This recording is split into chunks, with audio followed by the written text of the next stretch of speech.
welcome to this episode of What's Happening in Waupaca. I am Joni Kern. We are back at the Railroad Depot. We were here about a year or so ago, and we're talking with Mike Kirk. You guys are always working on the building and keeping on improving it, so we wanted to come out here and see some of the new stuff that you've done, and because you've done a lot of fixing up here. Oh yeah, we certainly have. I can't remember exactly where we were at 2 years ago when you were here, but like you say, we've been doing a lot more. We just put in all the new entrance doors because the old ones didn't match the building. They had been put in the 1950s and were not very good doors. That was a big project. Oh, what else have we been doing? Right now we're putting in cabinets for all the collections of railroad china we have in the other room. But the biggest thing we've done since you were here last time is we've excavated the basement.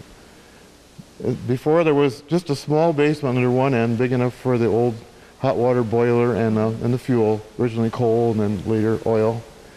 So we decided to excavate the rest of the basement so we'd have room for some of our model railroad things. So let's go downstairs and look at the basement. We can do that. We have a new entryway to the basement so we don't have to use the old steep stairway that's outside. We are now downstairs in the basement.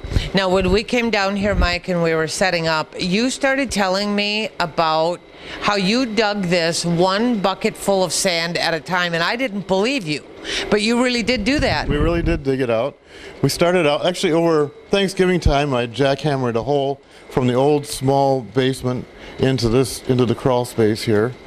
Yeah, we knew there was a 6-foot deep foundation under the whole building. The original basement was just big enough for the furnace, the old boiler, and the coal bin, and later the oil when they converted it over.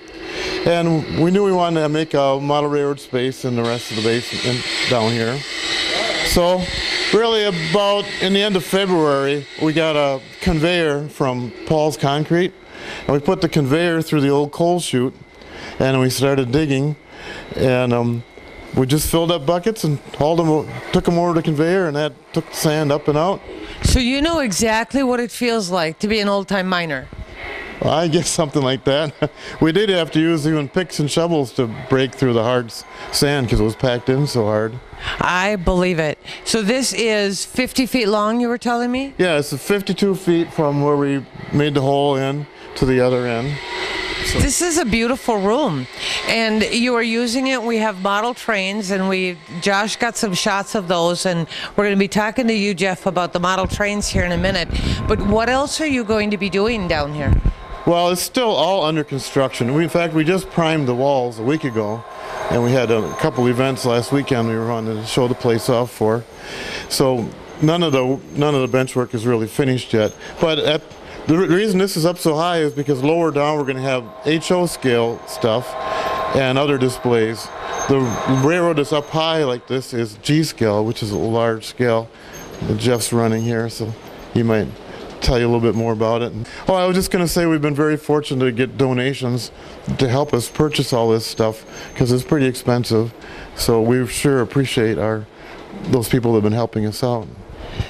Yes, I mean, and people really want to see this kind of stuff, and some have trains at home, so that's always nice when you get donations too. So we're going to talk to Jeff Wiesner, and you are right now running these trains, right? Right, by remote control. They've got sound, they've got lights, they've got other noises that you can play, and we've got 4 trains running, 2 running clockwise, 2 running counterclockwise.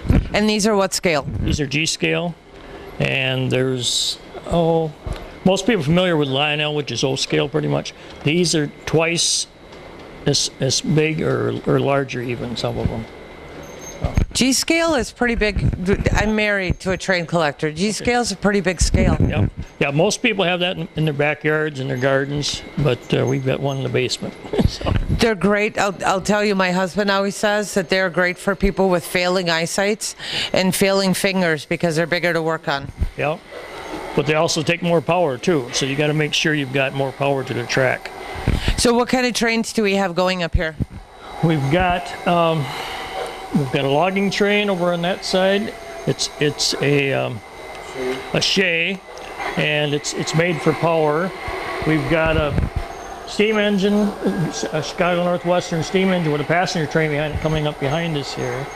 We've got a Sioux Line freight train, and then we've got a Green Bay and Western train coming up. So you can literally operate all four of those trains from these two little Yep. boxes. Yep. These are Digitrack controllers, and you can have 2 trains in control on each one at a time. You can slow them down, you can speed them up, you can run the lights, you can run the sound. It's like a TV remote control. It's about that size. Yep. So, Mike, if I come to the train depot someday and I want to see it, is this open for me to come down, or do I need to ask you if you can bring me down so I can see the trains, or what? Starting this year, we're having regular hours Saturdays from 12 till 3 throughout the summer. Now we're getting toward the end of the summer. We've also have it open on holidays. And we'll have other special times when it's open throughout the year. You can kind of watch to see in the paper and even on the radio and TV when it might be open. So. Well, this is the train depot is something that you can keep coming back to because you've been working on this for years. Oh, yeah. It's a huge passion of yours, Mike, I know. And it just keeps evolving, and you get new things to look at, and of course the basement is great. Yes, we do. And you're talking about being open. We also have the main waiting room, the upstairs, available for people to have special events in it. There's going to be a wedding up there in a couple weeks, and there's another rehearsal dinner. Somebody had a retirement party there just recently. The Model Railroad Club just had a potluck dinner here yesterday, and the day before we had people here for art on the square out at the depot. So there's a lot of different things that are happening here. That's a great thing to keep in mind if you have something, especially if you want to have it inside, because you can have it upstairs. But come on down again. They're open from 12 to 3 on Saturdays. Yeah. And I know that you're here a lot.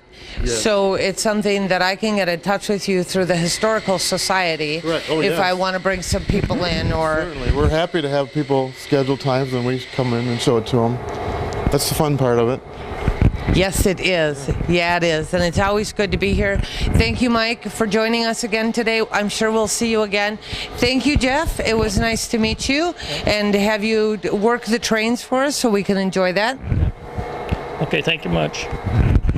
Thanks for joining us for this episode of What's Happening in Waupaca. I am Joni Kern, and we'll see you next time.